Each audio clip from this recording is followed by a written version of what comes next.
గాంధీ సరోవర్కు భూ సమీకరణ సవాల్గా మారింది. లంగర్ హౌస్లో ఉన్న బాపు ఘాట్ వద్ద ప్రపంచంలోనే ఎత్తైన గాంధీ విగ్రహం అలాగే ఇతర సదుపాయాలతో వినోద కేంద్రాలను అభివృద్ధి చేయాలని ప్రణాళిక సిద్ధం చేశారు. అయితే దానికోసం భూసేకరణ విషయం కష్టంగా మారింది. ఎలా ముందుకు వెళ్లాలో తెలియక అధికారులు పునరాలోచన పడ్డారు. దీనికి సంబంధించి మరింత సమాచారం మా ప్రతినిధి ప్రియాంక అందిస్తారు. మూసీ సుందరీకరణ ప్రాజెక్టుకి ఇంకా గ్రహణం వీడలేదు. అయితే నగరంలోని బాపుఘాట్ వద్ద నిర్మించనున్న గాంధీ సరోవర్కి కావాల్సిన భూముల సేకరణ విషయంలో ఇంకా సవాల్గా మారింది.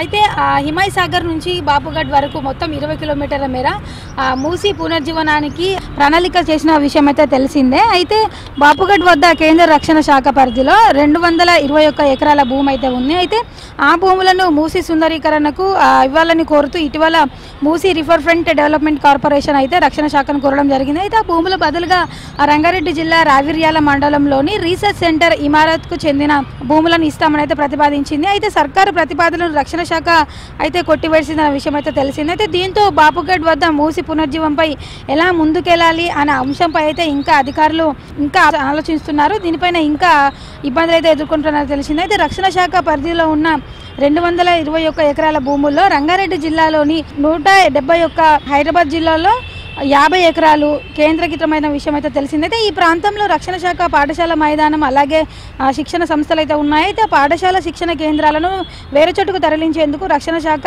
అయితే వ్యతిరేకత వ్యక్తం చేసింది. అయితే మైదానం ఇతర స్థలాలను అప్పగింతలకైతే సూత్రప్రాయంగా అయితే అంగీకరించినట్లు సమాచారం. ఇవి కాకుండా బాపుఘాట్ వద్ద రాష్ట్ర ప్రభుత్వానికి 34 ఎకరాలు అయితే ఉన్నాయి. అయితే ఇందులో 27 ఎకరాలు బాపుఘాట్కు చెందినవి కాగా 7 ఎకరాలు అయితే పర్యాటక శాఖకు చెందినవి. ఆ భూములను రాష్ట్ర ప్రభుత్వ ఆధీనంలోనే ఉంచడంతో అయితే వీటి సమీకరణకు ఇబ్బందులు లేవనైతే ఓ అధికారులు అయితే తెలపడం జరిగింది. అయితే బాపుఘాట్ వద్ద 200 ఎకరాల్లో బాపుఘాట్ అభివృద్ధిని చేద్దామని అయితే నిర్ణయించగా భూమి సరిపడా అందుబాటులో లేకపోవడంతో కూడా ఇటు అధికారులు అయితే మళ్ళీ ఆలోచనలో పడ్డారు. అయితే జంట జలాశయాలకు సంగమంగా చెప్పుకునే బాపుఘాట్ని అయితే గాంధీ సరోవర్గా అభివృద్ధి చేయాలని అయితే గతంలో అధికారులు అయితే నిర్ణయించడం జరిగింది. అయితే ఇక్కడ ప్రపంచంలోనే అత్యంత ఎత్తైన గాంధీ విగ్రహం ఏర్పాటు చేయడంతో పాటు ఎడ్యుకేషన్ హబ్ అలాగే ఇతర ఫెసిలిటీస్తో ఇతర వినోద కేంద్రాలను కూడా అభివృద్ధి చేయాలని అయితే అధికారులు నిర్ణయించారు.